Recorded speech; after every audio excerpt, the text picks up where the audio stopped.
Göyçay rayonunda 37 yaşlı oğlan həyat yoldaşına xəsarət yetirib. Hadisə bu ilin martın 10-da rayonun kəndlərindən birində baş verib. 1988-ci il təvəllüdlü Telman Qasımov həmin gün saat 21 radələrində arvadı İlhamə ilə birgə yaşadıkları evdə olarkən aralarında ailə məişət münasibətləri zəminində mübahisə yaranıb. Bu zaman Telman Qasımov yumruğu ilə bir dəfə arvadının sol göz ətrafı nahiyəsindən vurub, ona müxtəlif dərəcəli bədən xəsarətləri yetirib. Hadisəni törədən Qasımovun barəsində Cinayət Məcəlləsinin 128 qəsdən sağlamlığa zərər vurma maddəsi ilə ittiham elan edilib. İş üzrə ifadə verən təqsirləndirilən şəxs ona elan olunmuş ittiham üzrə özünü təqsirli bilib. O ifadəsində göstərib ki, arvadı İlhamə ilə 14 ildir, rəsmi qaydada evlidir və 2 az yaşlı övladı var.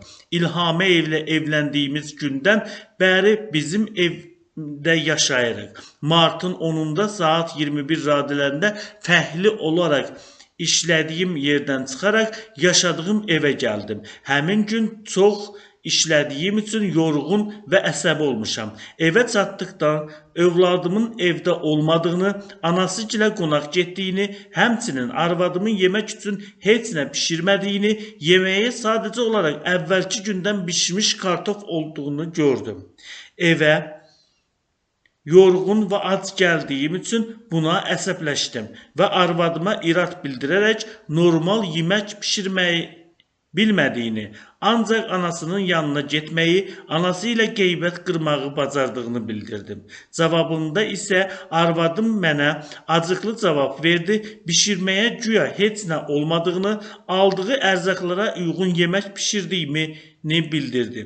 Mən də İlhaməyə təzəliklə evə ərzaq aldığımı deyərək yalandan bəhanə etməməsini, anasının yanına gedərək qeybət qırmaqdansa evdə oturaraq ev işləri ilə məşğul olmasını dedim.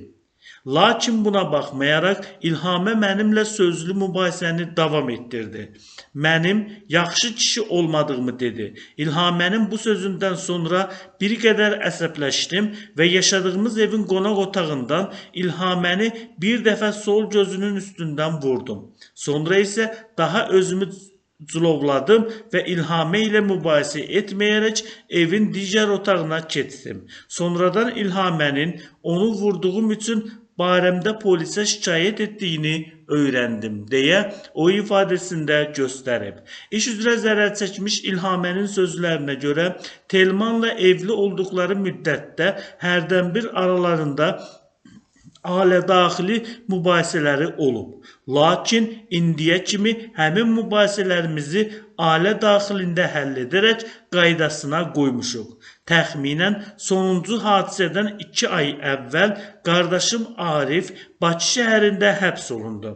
Qardaşım həbs olunduqdan sonra anam Mətanət Bakı şəhərindən gəldi və kənddə yaşamağa başladı. Anam kənddə tək yaşadığından və qardaşımın həbs olunmasını özünə dərd etdiyindən tez-tez onun evinə gedərək ona təsəlli olmağa çalışıram. Anam ilə dərdləşmişəm deyə o ifadəsində göstərib. Zərərçəkmiş qeyd edib ki, martın 10-da səhər saatlarında yenə də anasını ziyarət etməyə gedib. Anamı ziyarət etdikdən sonra yaşadığım evə gəldim. Həmin gün saat 21 radələrində ərim Telman da işdən evə gəldi. Evdə pişirmək üçün heç nə olmadığından və sadəcə kartof olduğundan mən də kartof pişirərək onun qarşısına qoydum. Lakin Telman həmin yeməyi bəyənmədi. Mənimlə mübahisə etməyə başladı. Bütün günü anamın evinə getdiyimi, öz evimdə heç bir iş görmədiyimi haqsız yerə deyərək mübahisəni davam etdirdi. Halbuki öz evimdə bütün işlərimi görmüşəm, sonra anamın evinə getmişəm və evdə yemək pişirmək üçün başqa heç nə olmadığından ona görə məcbur qalaraq kartof pişirmişəm. Sonra Telman mağazaya gedərək toyaq əti aldı və evə gətirdi. Mən də həmin ətdən yemək pişirərək Telmanın qarşısına qoydum.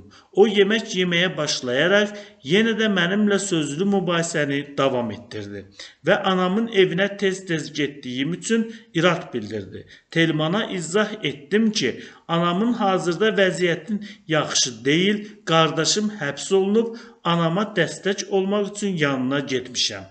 Lakin Telman bunu qəbul etmədi və yemək yediyi masadan qalxaraq üzərimə gəldi. Mənimlə mübahisəni davam etdirdi. Bu zaman yumruqla sol gözaltı nahiyəmə vurdu. Bundan sonra isə gözümü tutaraq yaşadığım evdən çıxdım, anamın evinə getdim. Hazırda ərimlə barışmışam, ona qarşı tələbim yoxdur, deyə zərər çəkmiş şəxs ifadəsinə belə yekun vurub. Bu cinayət işinə Göyçay rayon məhkəməsində baxılıb, məhkəmədə məlum olub ki, təqsirləndirilən şəxs zərər çəkənlə barışıq əldə edib, qadın ərini bağışlayıb. Məhkəmənin hökmünə əsasən təqsirləndirilən şəxsin barəsində Cinayət Məcəlləsinin 73.2-ci maddəsinə əsasən cinayət məsuliyyətindən azad olunub. Onun barəsində seçilmiş polis nəzarəti altına vermə qətimkan tədbiri ləğv edilib, o məhkəmə iclas zalından azadlığa buraxılıb.